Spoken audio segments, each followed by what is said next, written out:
Melbourne, a famous victory. I've been waiting to coin that phrase for a long, long time.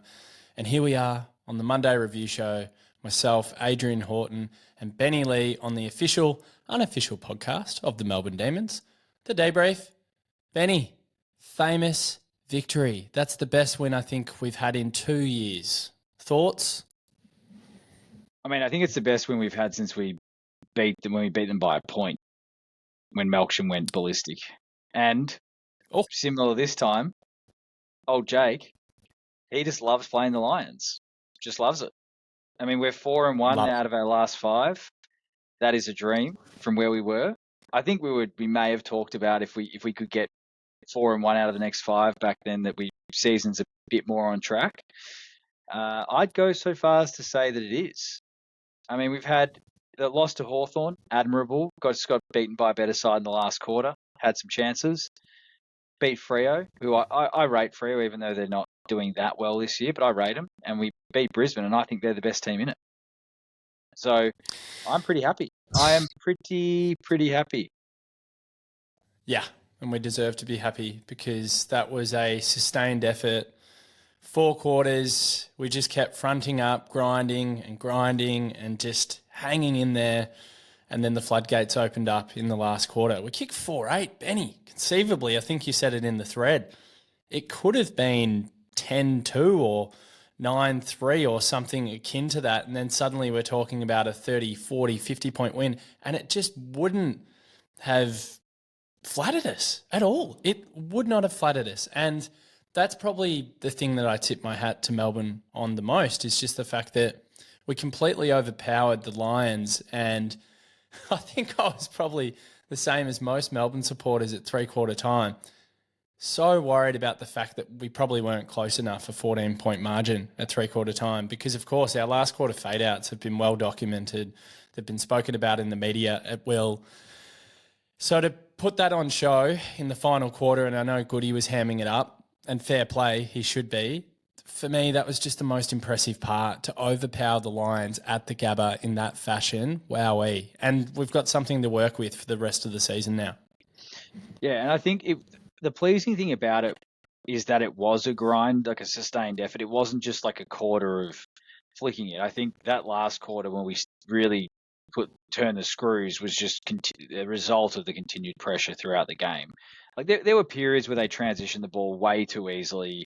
Everyone was talking about it. Goody talked about it in his press conference. I think we worked it out by that last quarter and were able to put the clamps on them, and that made a huge difference. Early, it looked scary, the way they were just carving us up and looked like they weren't getting out of second gear. But, to our credit, they seemed to work it out, started trapping the ball in our forward half in that last quarter, and that pressure just resulted in scoring shots. And you're right, like it could have easily been like 9-3. I don't think Kazay should have passed off the track. I think he had that leg in him. And that last shot that he had, I think he probably should have, instead of passing it, had a shot, right? Like I think he was trying to pass it to track. So it could have easily been a much nicer scoreline for us. And there was a lot of pleasing performances from some key players and some pleasing performances from some lesser lights as well. Like Daniel Turner, I know he had a couple of blues, but he was sturdy in defence, rock solid. Maisie was pretty good as well. And like our backline, our sort of half backline seems to be starting to gel a bit more and creating some run and carry off that half backline. Young kids like Langford and Lindsay still coming on. It's great.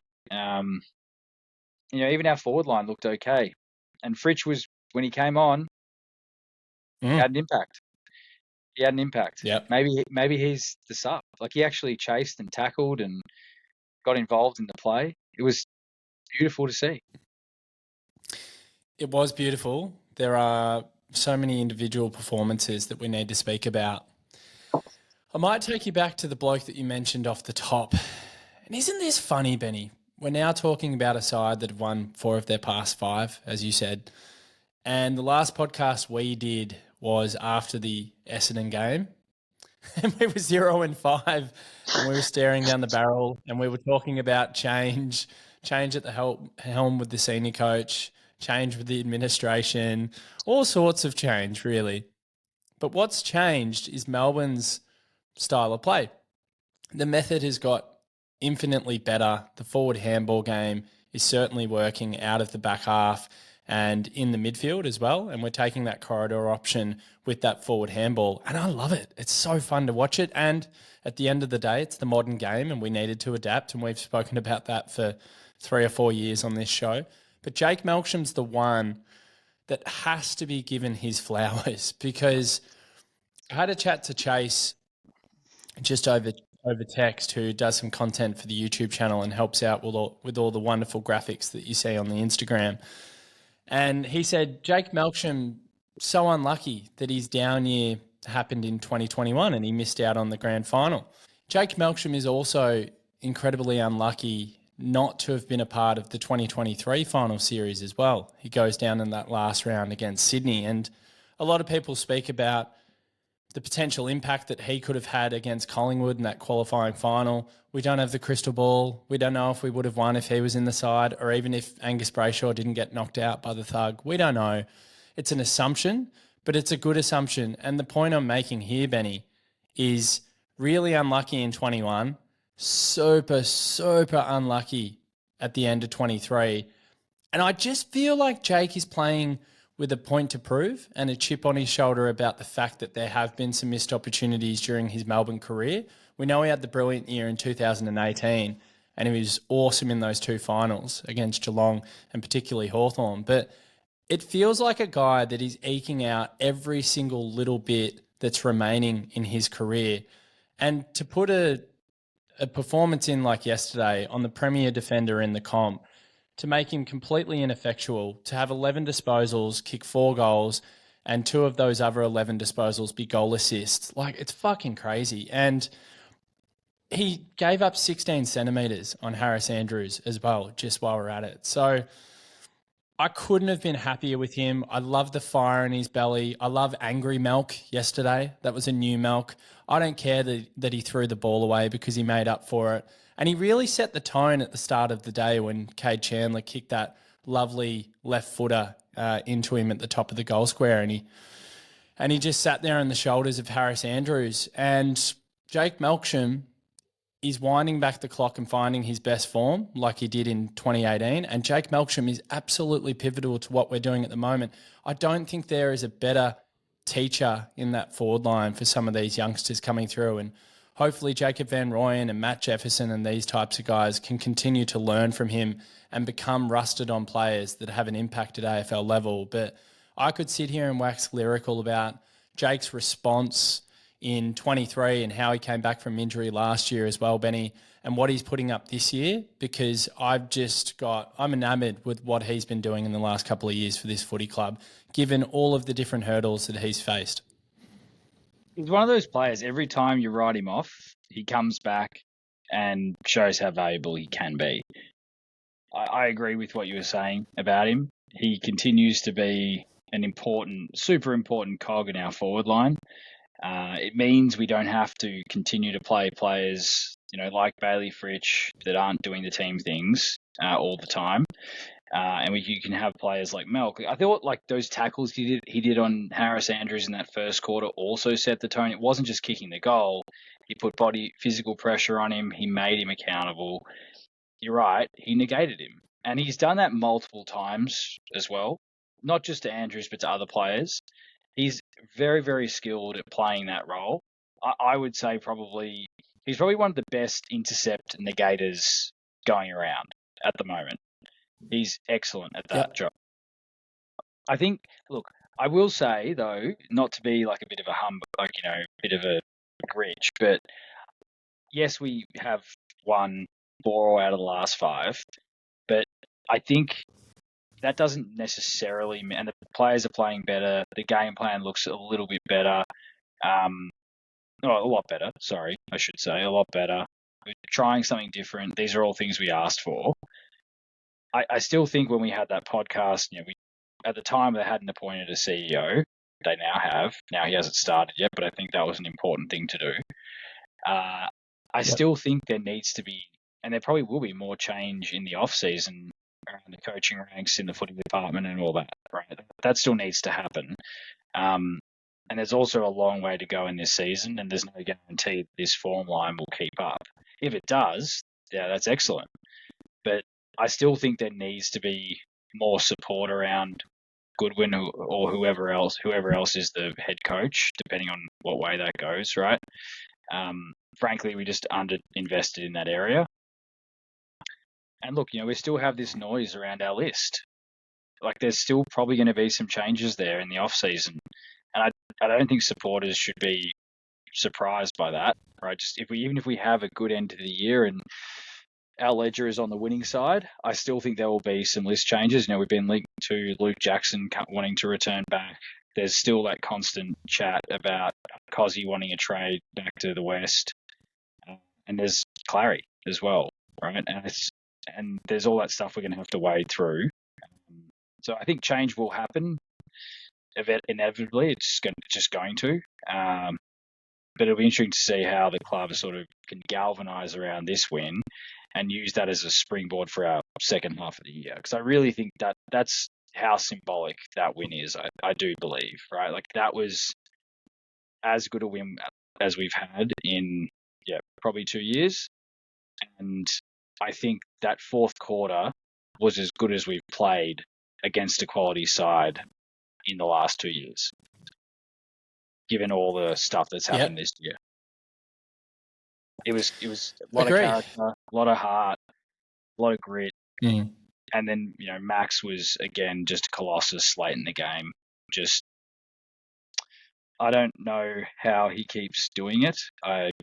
It's a mystery to me. He was, 34 years old, and he's still doing that stuff. Now, it must be said, they didn't have the big O in, but, that was probably silly by them because Max absolutely dominated them. He did. That last quarter, vintage Max. He's had a great 5-6 week block. He's a cheat code. I'm just looking at his numbers again. 22 disposals, 8 clearances, 7 marks. 3 of them were contested. Felt like those 3 were probably in the last quarter as well. 7 score involvements. And then the other thing as well, Benny, and Scotty's big on this. He likes to have a go at Max for his ruck work, but I thought it was excellent. We were pretty dominant at clearance for most of the game. Certainly in the first half, we were doing a lot of good in that area. We just weren't capitalising. But Max was awesome, and Max just had that. You mentioned his clearances. He had 8 clearances as well, which I think's been a noticeable change in the last few weeks. How he's been taking it more out of the ruck, and I think it's a very, very smart play. Yeah, just take it out, get it in there, get it moving forward. No, I agree, and I think it was worth making that point as well. The 8 clearances is super impressive. So Max was great. I thought Clary was really, really good as well. 23 disposals. I wouldn't call it a hard tag on Lachie Neale. Lachie Neale has the 30 disposals, only 4 score involvements, wasn't influential, wasn't damaging. Just wouldn't call it a hard tag because when I was watching yesterday, you could see that they were giving each other quite a bit of space and room. I think he was good at the stoppages, at quelling Lachie's influence. I think Lachie only ends up having the 6 clearances, and he's the type of player that can get his 10 plus and completely dominate in that area of the game. But it got Clary more involved as well, just to ride the coattails of a Lachie Neale. I thought he got the better of him slightly, but it just drew him to the footy. And the other thing that I loved about Clayton's game is what he was able to do in the third quarter, Benny. The desperation, the tap on that resulted in a Kazay goal, and also the one where he just mongrel torps it from about 40 out after the little dance step was unbelievable. So I think that was a Clayton Oliver that we've seen in the past where he grits his teeth and he's like, all right, fuck it. We're going to hang in this game. We're going to stay in this game. When he was at his absolute best, that was the hallmark of Clayton Oliver, where he was able to just say, all right, boys, jump on my back, let's go. It had a little bit of that about it in the third quarter. And how refreshing was it to see that from Clayton? Yeah, I mean, I think it was pretty even, to be honest. I don't think Neil beat him. I think that goal that Clary kicked, and when he kicked it, was probably worth 7 touches anyway, right? So for me, I'd say that was about even. I think Clary minding him at stoppages was a good idea, and it worked. I think you're right. Neil didn't have a huge impact on the game. He had 30 touches, but they weren't terribly impactful. I think, look, Clary, it's all a positive step, right? Like this sort of thing is just all we want to see from him is a positive trajectory. I'm not really concerned about how quickly it happens because he's got a lot of time left in the year, but we just want a consistent upward trajectory. And I think this game was another step in that direction. The other thing, and there is like obvious things that he could do that would again help him continue on that path. And like I think I mentioned this in our like messenger thread. He isn't using his feet as much as what he used to in terms of getting into space and getting out of contest. Now, I don't know if that's a confidence thing where he doesn't think he can break tackles anymore. He doesn't have that explosiveness, but that's just one aspect where, there were times where he was kicking off a step or that he used to just take the ball, tuck it and run, right? Find some space, get a handball off to someone running past. And I think maybe that's another thing the coaches can work with him on is like, show him some vision of how he used to move out of stoppages and say, what's stopping you from doing this? Like, is there something you think limitation wise you don't have anymore? Is that step? But yeah, like he could. I mean, look, I don't think he's ever going to get back to where he was. I'll be honest. I'm happy to be wrong, but I do think that there's these glimpses we're seeing of the Clayton Oliver of old, and it's exciting, right? Like I'm excited to see it. It's just I have this like inherent skepticism with him at the moment, and I think it's due in part to all the turmoil he's been through off field. And I always just look at that and think, it can be a very difficult climb back up, especially when his heights have been incredibly lofty, right? You think about how good he was at his peak. There's a long way between where he is now and there, even though he's young. Oh yeah, there's no doubt about it. It was just I saw a little glimpse into the Clayton Oliver of old, and it's a great response because a couple of weeks ago, despite the fact that he had time off for mental health reasons, which became another big story over the weekend, and Adam Selwood and Troy Selwood have both been lost to mental health battles and suicide in young men, and fucking hell, mate, it rattled the hell out of me on Saturday. Like it really, really got to me, and I had a good chat to Scotty about it because he lost a dear friend and the best man at his wedding, Macca, to the same thing.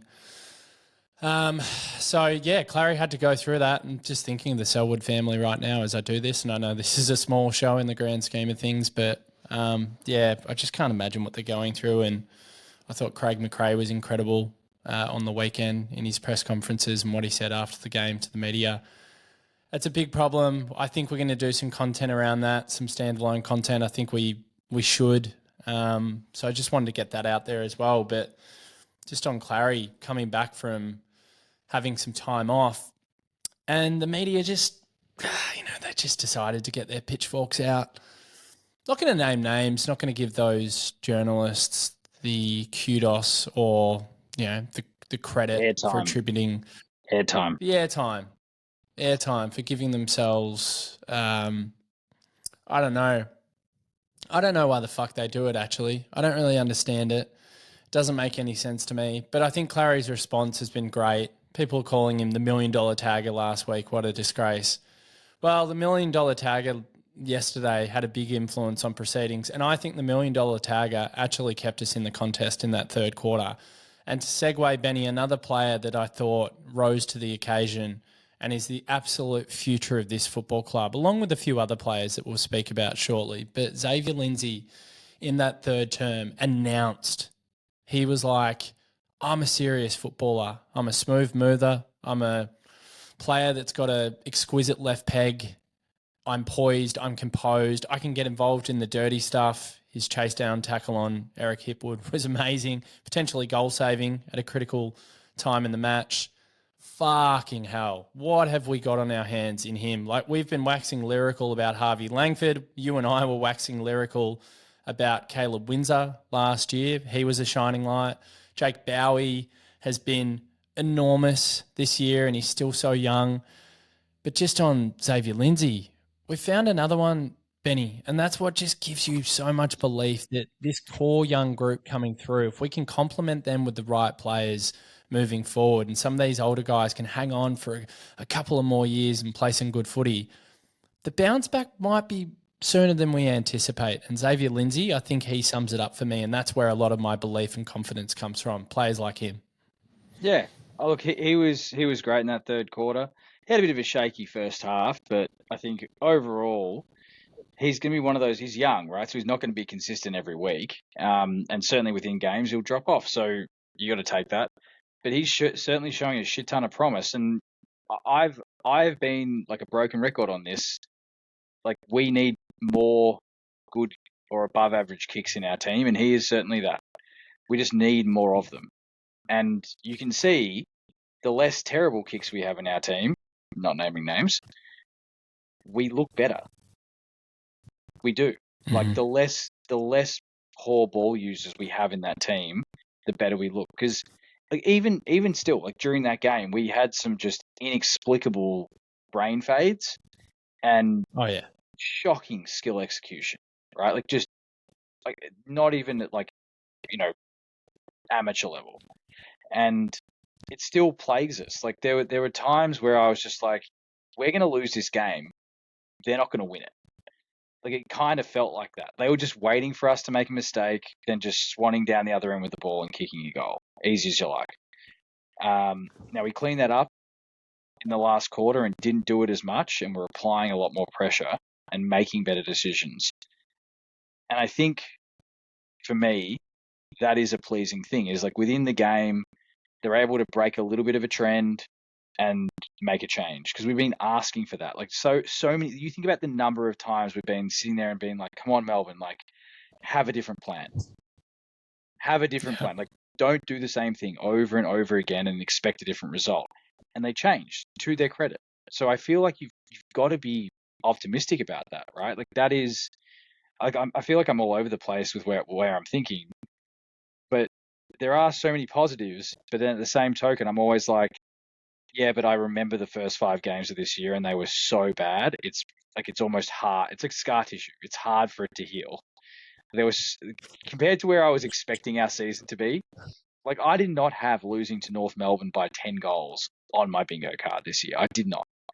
And that just rattled me to my core. I didn't have losing to Essendon by 40 points. That's just, I'm just like, no, like, that is not acceptable.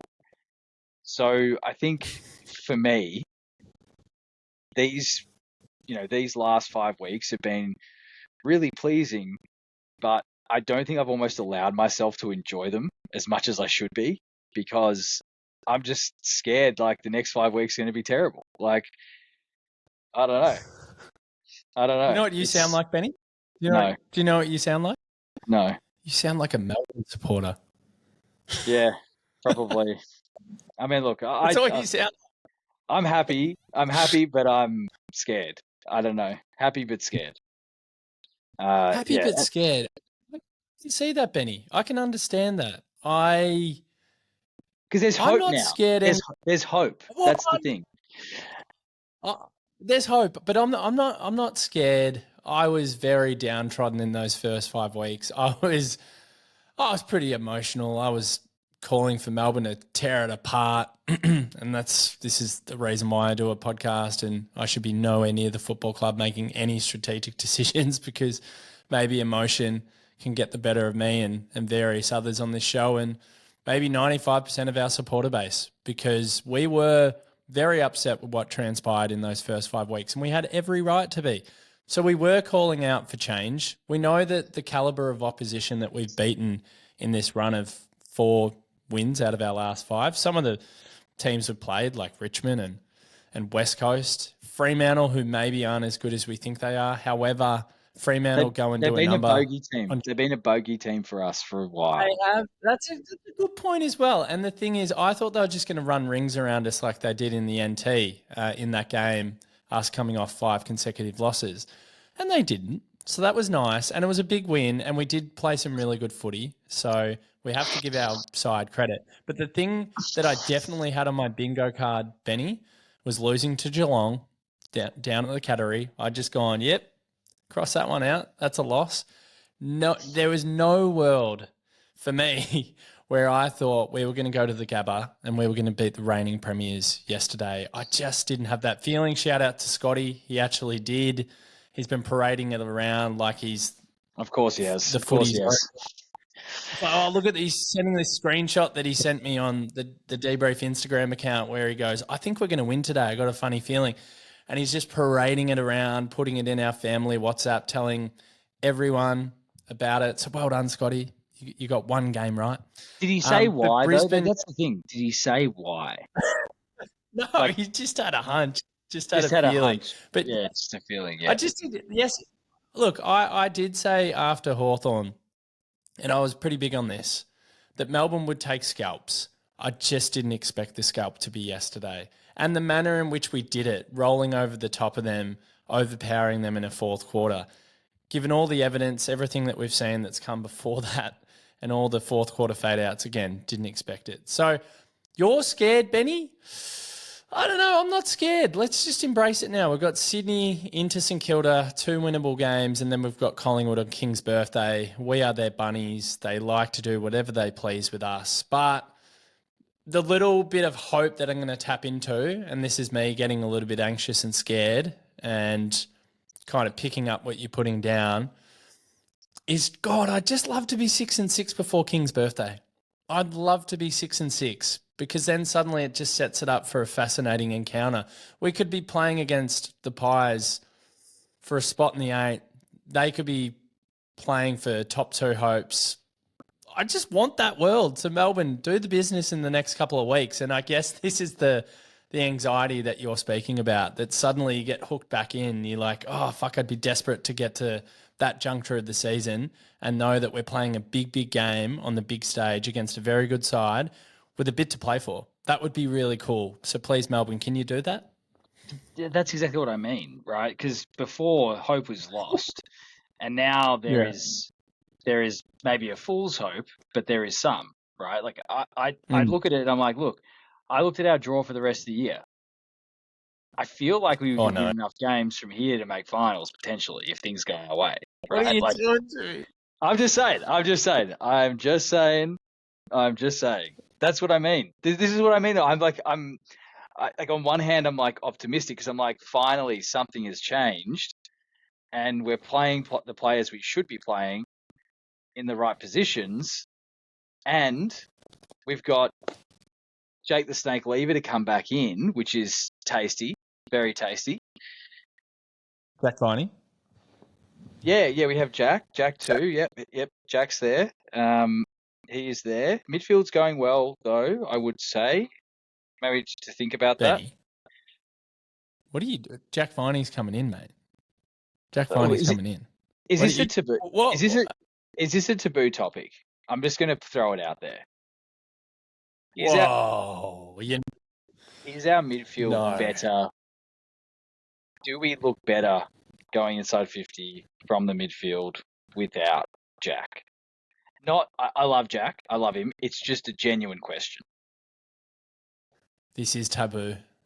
Very much so. I know it's taboo. But I know it's taboo. I know. And look, love Jack. He is heart and soul. Saying you love Jack. Look at you. I love you, Jack. I love you, Jack. But you're not coming back into the... Say it. Just say it. No. I'm asking a question of you. Do we look better in the midfield? Do we look better in the midfield and going inside 50 without him? I'm gonna answer that in 2 different ways. Okay. So go ahead. If Jack sit on the fence. If Jack has... No, I'm not sitting on the fence. You are. So if Jack has... No, I'm not. You just wait.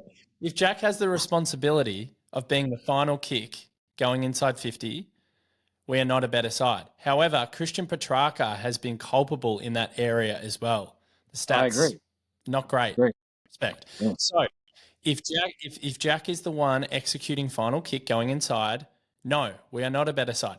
However, if Jack is in the middle doing a tagging role or being the one that's bustling out of packs and winning at stoppages and clearances and giving us first use, we are definitely a better side. So all I would say is, Jack, if you've got the ball streaming inside 50, hand it off to someone else. Or if Jack is coming through for a handball receive, even though it probably makes sense, don't handball to Jack.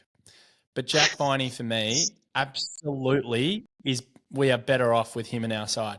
There have been performances and games from him where he has come back in, Benny, I know. off 6, 8 week. I know. We know this over the journey. I know. The issue, he came back against Port off the top of my head, and he had no footy under his belt, and he'd been out for so long, and he just came in and he just ripped the game apart with his physicality and his attack on the ball, and he gave us first use. So I can understand exactly where you're coming from, but I'm going to shit on it a little bit. We are definitely a better side. You just don't want him being the guy that is distributing in our forward half. That's the caveat I think you're making. No, I actually think I also think that our midfield looks more balanced. Do you think he's two bees to a honeypot? He would disrupt the mix a little bit. Is that what you're saying as well? I think there's a bit of that. Now, maybe if he's playing that tagging role, it's different. But I do think that the times where he doesn't play, we do look a little bit more balanced. Better balance of inside out, a bit more run and carry, a little bit more Rip dog. Just a little bit more dynamic. And look, he is a fantastic player for us, and I have no doubt he's going to come in at all. Like, he'll definitely come in. It's just a question. I'm playing devil's advocate, getting some thoughts out there, because it's just something I've noticed. That's all. Okay, that's all. I don't mind it. We have our biggest win, in your words, since the Brisbane game in 2023, the Melksham miracle. So almost 2 years, and you decide to throw this one out there. Never change, Benny Lee. Never change. You're a curious man. I'm just curious. I don't have enough time to look at statistics and all that sort of shit, but we did well at clearance. It's a vibe. It's 1000% a vibe, and I'd love someone, if there's a listener out there with access to all the stats, to go and work it out for me. But it's just a vibe. It's, like they say in the castle, it's Marbo, it's the vibe. It's exactly like that. I feel like Dennis Denuto very much right now, and he struggles with the printer. No, that's good. I actually have a printer that doesn't work. He does. I have a printer that doesn't work, or a fax machine. The similarities, they're just uncanny. But to your point, we'll finish that on Jack. Oh, poor Jack. Cops are whacking. He's not even in the side at the moment. I'm not whacking him. It's just a question. Like, people take this too personally. I don't take it personally. It's just a question. Okay, it's just a question. It's okay. You've thrown it out there. You stand behind your words. Riv Dog and Kazay. If we talk about the midfield dynamic, Kazay in the middle, we know it, we see it. It's great. It's so fun to watch. It's dynamic. But Riv Dog yesterday, most meters gained. I love his acceleration out of the contest. He spent 50% of time in the midfield, or attended 50% of centre bounces. I like the split. I really liked Riv Dog's game yesterday. And the one thing that's really overrated, really underrated rather, with Riv Dog is his evasiveness in traffic. He's got that lovely step, Benny. He loves a balk. He loves to take a man on. And he's actually got some jets that we probably don't speak about as well. So Riv Dog in the middle, I think it makes sense. We're now settled down back because Judd McVie, for me, was getting back to somewhere near his best yesterday. He had the 13 disposals. 6 of them were intercepts. I thought he was mopping up really well. It helps when you got a guy like Jake Bowey, who's just been almost flawless down back for us this year.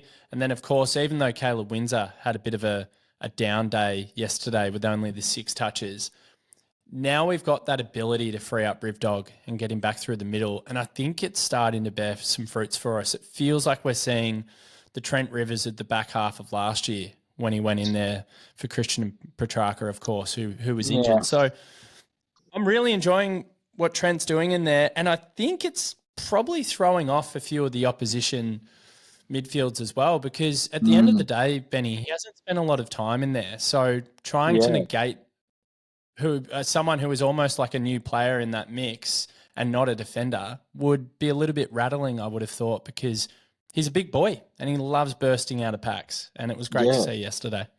Yeah, it's a shame, though, isn't it?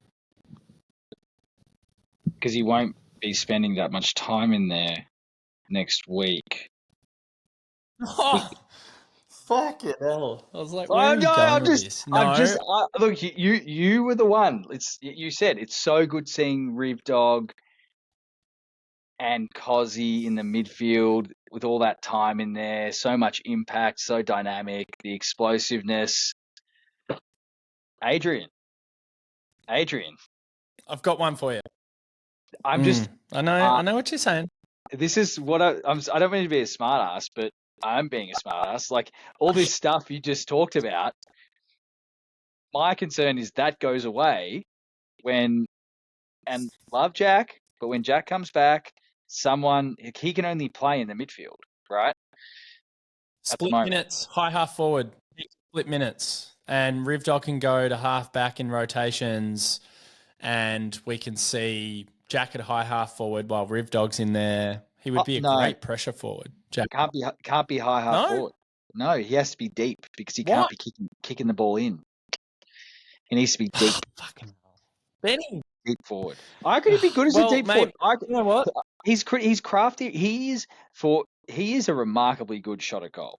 Like very, very good shot at goal, Jack. Great tackle, fine space in packs. Like him as a forward, as a little crafty small forward pocket. I actually quite like that. Just saying. Okay. No, you're right. So if you ask the simple question right now, Trent Rivers spends more midfield time minutes than Jack Viney. Is that what you want? And your answer will be yes. I'm going to answer for you. It's not just Rivers. Yes, you want more? I want Kazay as well. Kazay and Rivers more midfield time. Than Jack Viney. Well, maybe it's Track that goes and plays forward. I don't know. Maybe Track goes and plays forward. But I like Track around the ball. Great conundrum. I like it. Well, Track could help with our potency and our scoring, I think. And Isaac Heaney, although I believe he spent most of his time in the middle against Carlton. He had 38 disposals. We've seen what he's been able to do in the forward half as well and kick big goals. And we haven't seen Track resting forward as much in recent times. So maybe that's the way that we can shoehorn all of the different pieces of the jigsaw puzzle into the side. But it's a lot to think about. I've walked into that one, Benny, and I think you're actually onto something now. So I'm going to give you your flowers. Well done. Yeah. Thank you. I'm not going to give Scotty his flowers, though, for saying, I think we'll win today, and then proceeding to screenshot said text and circulate it to every single person on the planet saying, I knew we'd win. I knew it. Look. Scotty, he needs to get on the podcast and stop. He's just this was it disentanglement or detachment, whatever the hell he's having at the moment with the club. It's got to stop. It's just no good. It's the game. Oh, the game's shit. The game sucks. The game's this. The game's that. Well, Scotty, if you don't like the game, stop letting your kid play the game. If we were 10-0, he'd be petitioning you to be on every episode. I firmly believe that. Every episode, Scotty would be here. He'd be rocking up. He'd be pissing in everyone's pocket. He'd be telling us we're the greatest things since sliced bread. He'd be saying we're going to win the flag. And do you know what the other thing he'd be doing, Benny? This is the kicker. He'd be going, the game's never been better. What was he doing, Scotty? What were some of your key team stats yesterday? Some of my key team stats. Well, I think the big one for me was contested possessions. We were plus 18 for the day. That was the one that really stood out. And in the last quarter, we were plus 13 for inside 50s. And it was an avalanche of pressure. I love the way that we set up behind the ball. But the fact that we're plus 18 against a very good physical contested side, I think told a story. I was big on that. And then some of the others, I mean, for me, Benny, it was pretty evenly matched. We just, like centre clearance, we were great, 18 to 11 as well, as I just look now. But I thought it was relatively even. I just thought we tidied up enough in that third quarter to hang with them. And then obviously in the last quarter, overpowered them, kicked the 4-8. We were on track for a pretty accurate score at one point. We were 10-7 at three-quarter time, and then we kicked 14-15, which is just classic Melbourne. But other than that, key stats-wise, I probably look at individuals, and the big one that stood out for me as well was Kazay. Kazay had 12 score involvements. The next best for us was 8. So him just being that connector, he had 21 disposals. He kicked 2-4. He should have kicked 4-2 or even 5, and then suddenly we're talking about the most berserk game. But to have 12 score involvements just shows you how critically important he is to this setup, because the modern game is all about these dynamic players that get involved in scoring chains. They're just worth their weight in gold. And we were having the debate between Luke Jackson and Kazay Pickett the other night on the preview show.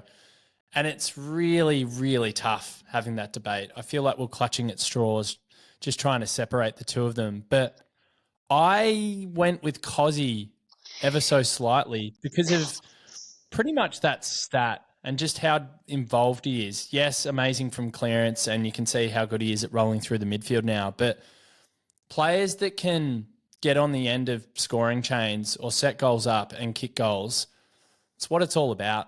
It's how you separate most contests for me, Benny. Yes, you need to have great intercept defenders. I understand that. You can't win a flag without an awesome defence. But that's why I think Kazay has everything in his locker to be a top 10, a top 5 player in the comp in the next couple of years. And that's why I'll keep saying it every single show.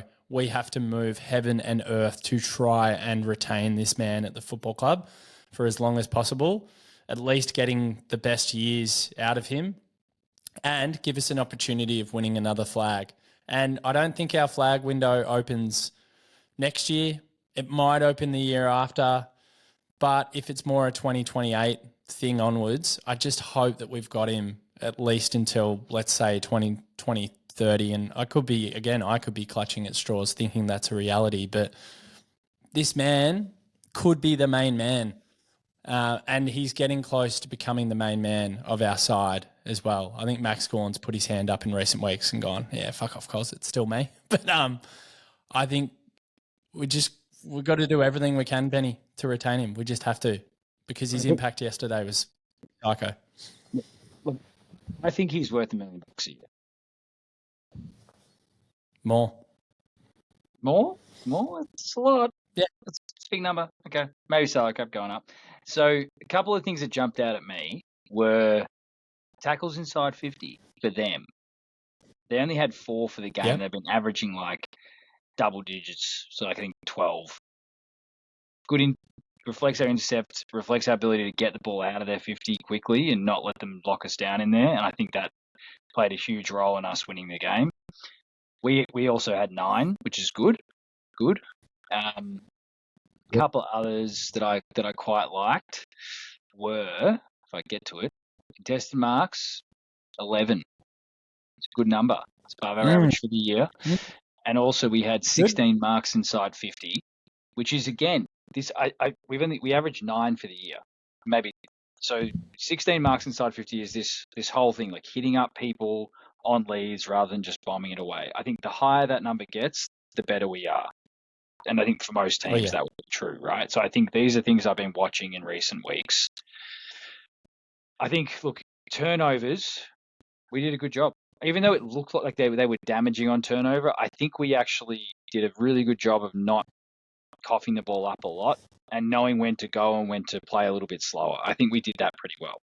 And that was a pleasing thing. Contested possession was another one. Love it when we win that. We smashed them, and that was a good thing. We won clearance. So these are things that are exciting to me. Disposal efficiency wasn't, it was a bit below our season average. And our inside 50 efficiency was, almost 10 points above, 10 percentage points above our season average, which was awesome. We love that. We love that for us. So those are the things that jumped out at me. And I agree with you on Kazay. And look, I would say with the Jackson Kazay thing, why not have both? Why not have both? If there's a way. Yeah. If there is a way. If we have to cough up that man you mentioned earlier, Rivers, and Jacob Van Rooyen or whoever it is, or a pick to get Jackson or however that works. I mean, let's get the band back together. Let's get that band back together. Would love that. I think there's a world. I've learned a little bit more in recent days since we did that preview podcast on the Thursday last week. I believe there's scope, Benny, that it can actually happen. There's a lot to play out, but the noise around Kazay Pickett going back to the West and going in the not so distant future, I feel like it's premature at the moment. There's some interesting comments in an article via The Age. Andrew Wu was the author, and Kazay's dad speaking about just how much he loves the club, how much his son loves the club, how the club have constantly supported him, allowed him to get back home at different parts during the season. When we've played games over in WA, he's been allowed to go there a little bit earlier. He's been allowed to hang around for a little bit longer. Just even this weekend, his dad involved Kevin in designing our Indigenous jumper for Naarm. The club allowing, I believe, his daughter to have her first birthday party down at the Casey facility, and Melbourne just doing a lot of little things for Kazay just to nurture him and just to make sure he's happy and healthy and comfortable here in Melbourne. And I think you can definitely see that in the way that his dad has spoken about the football club, in the way that Kazay speaks about the football club. He's softly spoken. It's hard to get a lot out of him. He's a pretty shy character if you look at the way he operates in the media off the field. And I think the biggest ringing endorsement was actually what his dad has been saying recently. So that gives me a little bit more comfort. I've got a few texts from different sources as well saying this isn't as done as people think it is. He's definitely committed to the football club. He loves the football club. And there might be a world, Benny, where we can at least extend him for 2-3 years beyond his current contract. So that 2030 number sits in my head a little bit as maybe a particular juncture in time that we can get him to. And if we get him to 2030, I think what it allows Melbourne to do is it allows us to build around one of the most dynamic players in the competition, most likely going to be the main man for us within the next year or so. He becomes our star player. And I think it's absolutely imperative we can get him to 2030 because guys like Clayton Oliver, Christian Petracca, if they're still around, I think they'll still have some good footy in the same way that maybe a Luke Hodge, a Jordan Lewis and a Sam Mitchell did at the back end of those flags in 2014, 2015. So whatever we need to do, we've got to get him to that year so that we can actually have another crack at it. But the one thing that we definitely need to do, and we should probably speak about the forward line because we always speak about it, Benny, and it's probably a good place to start wrapping up, is we just need to sort it out. Because Harrison Petty was good yesterday. He provided a nice target. He had the 7 marks. I enjoyed what he did structurally for us. I really enjoyed what Fritter did when he came on, his burst of energy. Maybe he goes again as the sub next week, 7 disposals, a goal assist. I thought he was awesome. His tackling pressure you spoke about earlier. So that was great. But we need to shore that part of the field up sooner rather than later because unfortunately we've got 2 young men who are playing down at Casey and Jeffo and JVR who aren't doing the business for us at the moment. Still pretty raw in their development.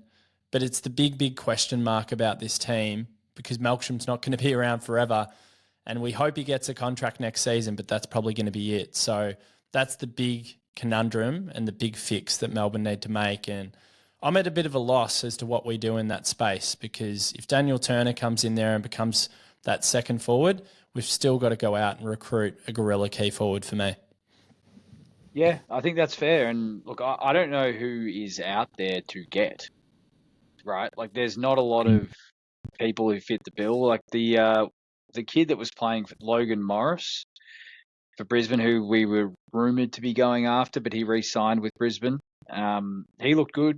He looked good, but again, I don't know if there's a ton of players out there that fit that mold. And it's something that, like, because when we've gone to the draft in recent years, other than Van Rooyen, we've really gone after midfielders at the top end. So unless I'm missing someone, but for the most part, we've really gone after midfielders. Like Jefferson's like kind of like he's a tall forward, but not a gorilla. Van Rooyen, I think he could be a gorilla depending on how his development goes. But yeah, I agree with you. I think we've got to sort it out, and I do think that it's an area where we need to invest. How we go about that, I don't know. I'm not close enough to. I don't watch enough games. I don't watch any of the state leagues. I don't watch any of the junior stuff to know if there's anyone good up and coming. That's the club's job, as far as I'm concerned, to identify that. But I do think it's definitely something we need to look at. Have you heard anything? Have you got any little tidbits you want to share with the listeners? I'm hearing Ollie Lord is potentially one that we're looking at. He's at Port Adelaide. Okay, I don't know who that is. I think he's quite promising. No, I think he's quite promising. I think he's a decent player. It just gives off Sydney vibes, like a Marty McDonald. And who's the other one? That big, tall bastard. I think he wears number 2. Second, I can't even remember him. Hayden McLean. That's right, Hayden McLean. And there's a reason why you don't remember him, because he's not that good. But those three, I think Sydney I still think they're an exceptional team. They're one of the most skillful teams in the comp. And I think they'll probably come out of their malaise at some point when they get their cattle back and have a good run to the end of the season. But I was big on the fact that they didn't win the grand final because of 2 reasons. They're too outside and too skillful. So therefore, the notion is they're a little bit too brittle. So physically they weren't up to it. And I think Brisbane absolutely bullied them in that department. But one of the other bigger reasons why I didn't think they were ever going to win a flag was because of that 3-pronged forward attack. They're good footballers. They're B plus, B minus footballers. But none of those 3 are A graders, Benny. And I worry a little bit about Melbourne, that we might get ourselves into a position where, and I love Disco and I think he's got huge upside, but if he becomes our second forward, maybe Disco never becomes an A grader as a second forward. Maybe he's just a B plus B, and that's okay. But I think you need to be complemented by an absolute out and out gun, an A grade key forward. We're not going to get that in Harrison Petty.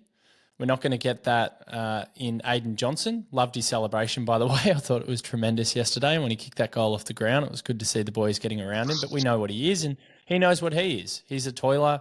He's been given an opportunity. He probably stays on our list for a couple of years, but from a future perspective, we know he's not going to be that. So we've got a problem where if Jacob Van Rooyen and Matt Jefferson don't kick on as much as we'd like them to, particularly Van Rooyen, and he is in the side and he never becomes an A grader. I just see similarities with Sydney with those 3 talls where I'm like, oh, we might get there towards the very pointy end of the season in 2 or 3 years' time, or 4 years, whenever it is. We've got an imperious defence, an imperious midfield, but we've got this pretty bang average forward line. And that's what worries me with those talls, Benny, that if we just persist, they become good players, but they don't become devastating forwards, these big, taller blokes, then that could almost be the difference between going all the way and not. And that's probably the thing that if I was the coaching staff and the recruiters and the list managers, I'd be looking 3-4 years ahead with the crystal ball going, there's an example over there and it's Sydney, who again, very good football side, so classy, so much polish, but just don't have the right pieces of the jigsaw puzzle across the board to get it done. And I don't want that to be us.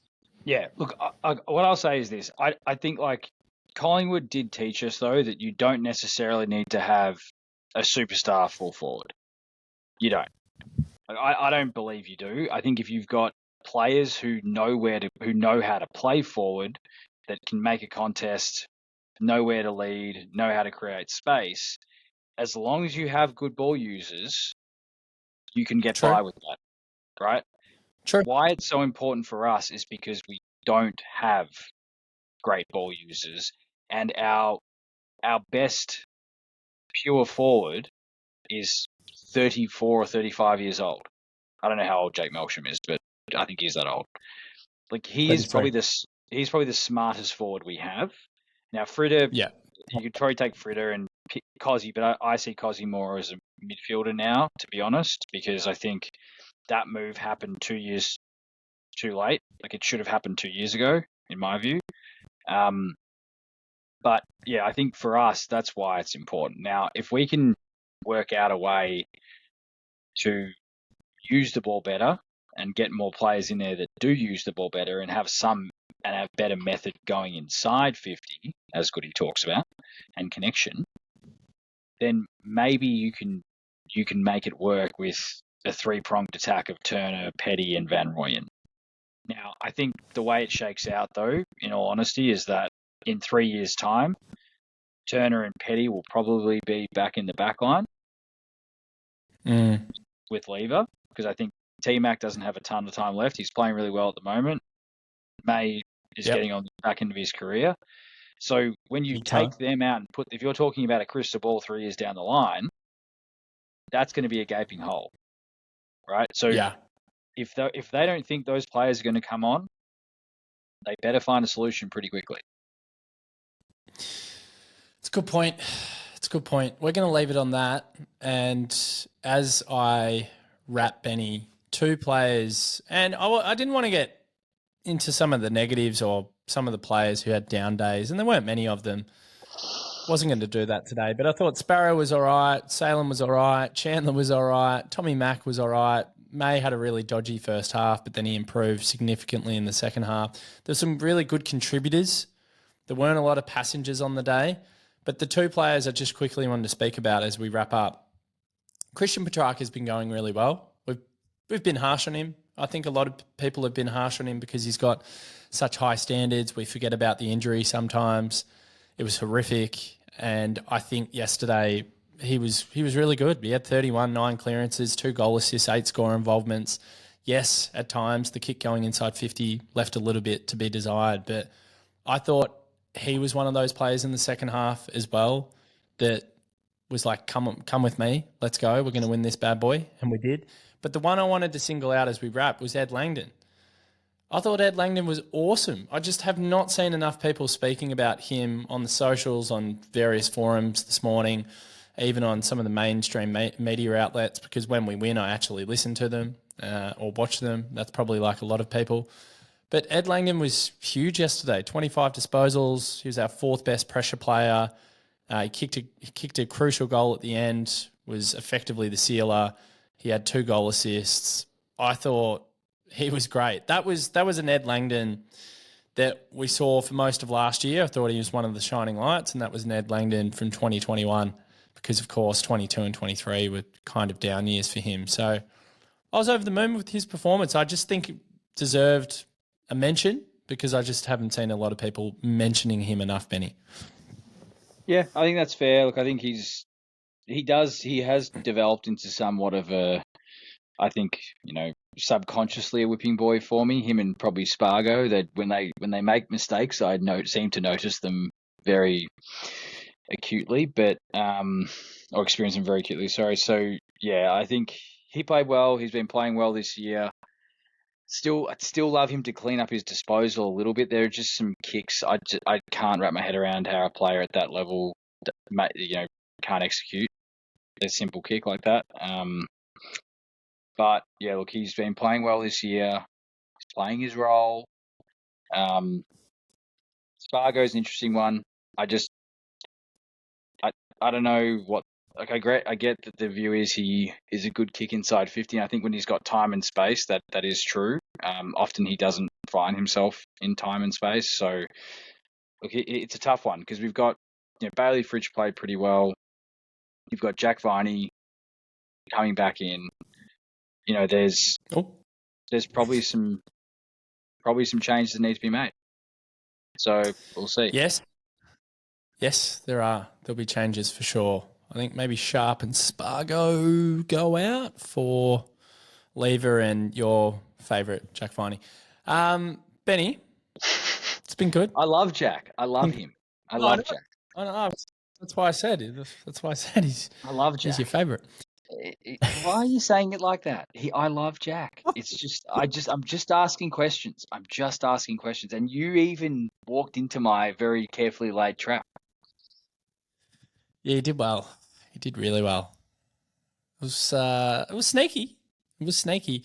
Before I go, I am getting on a plane on Wednesday with no children to go to Noosa for a wedding. Chris Perkins, a shout out, the great man. He's a mad Melbourne supporter. He's actually at the 2021 grand final. Yeah, Fee's coming. Fee's coming. Yeah, so it's going to be exciting. It's exciting. Yeah, we're kind of getting to that stage where in the last few days, because we've got so much to pack in, particularly with work, and I've quit day job, and it's the first day during the working week that I don't have to do day job, and it feels amazing, by the way. But yeah, we're just packing a lot in, Benny, and we're starting to get on each other's nerves because we've got so much to do, and you can just tell that we are absolutely itching to get out of here, to get away from our beautiful children. We love them. We'll be speaking about them and FaceTiming them probably the whole time because that's what you do as parents. But yeah, we're certainly not going to miss them when we're having cocktails and enjoying ourselves on the beach. But I need a bit of a circuit breaker because I've been going pretty hard at it in the first 10 rounds and trying to keep up this and day job and whatnot and what's on the other side for me from a work perspective. So I need the circuit breaker, Benny. Yeah. And I tell you what, I'm leaving people with an absolute gift on Thursday night because you're going to get a podcast hosted by Tom Marquezani with Nuggets, potentially Penny coming in again because her debut was incredible last week, of course, and she will definitely be back by popular demand. A lot of people sending in some lovely messages about her first installment on the DeeBrief. Maybe Adzi will get there, I don't know. But the one thing I do know is it'll be the most beautiful train wreck you've ever listened to or watched on YouTube. So that's my parting gift to the DeeBrief. You're a brave man. Brave man. Yeah, just don't cancel the show, Nuggets. Just make sure that we don't get cancelled by all and sundry on the social media accounts, please. That'll require a hard edit from Nick, our producer. So, Nick, if in doubt, chop it out. That's all I'll say. We'll leave it on that, Benny. That's a good philosophy to have, I think. Yeah, so it's going to be fun watching that one or listening to that one on Friday morning when I get up hungover after the wedding. But, mate, it's been a pleasure. I love speaking to you. I loved your curveball today. Thanks for that one. It'll be interesting to see what the listeners have to say about that one. They'll come for me, and I don't care. Just FYI, I don't care. They'll come, but I don't care. No, that's good. It's going to be interesting. So I'll send through those messages and those screenshots and see what the faithful have to say. But great win, an awesome win. You've got to revel in them. We're 4-6. There's still a pulse. There's still hope. It's the hope that kills you. We roll on into Sydney at the G next Sunday. Get down there. I want to see 50,000 at the G. Soon to be 5 and 6. I'm calling it. Oh, he's called it. He's called it. Yeah, I'm getting more confident. It's good. I like it. I think we'll get the job. I only think we'll get the job done because Sydney have a lot of outs. I think if they didn't have as many injured players, key players, plus a couple of suspensions, Amadi and McInerney going out, I reckon they'd just get us. I think they're not a slightly better side. They're a better side than us, and they've missed a lot of cattle. They've had a lot of, they haven't had a lot of things go their way this year in terms of luck. But I think we'll get them because of all the person missing. You make your own luck. So it's pinch one. Okay. Yeah, let's get this one. Let's get this one done, Melbourne. But thank you, Benny. Enjoy. No worries. And I'll speak to you in the not so distant. Go D's.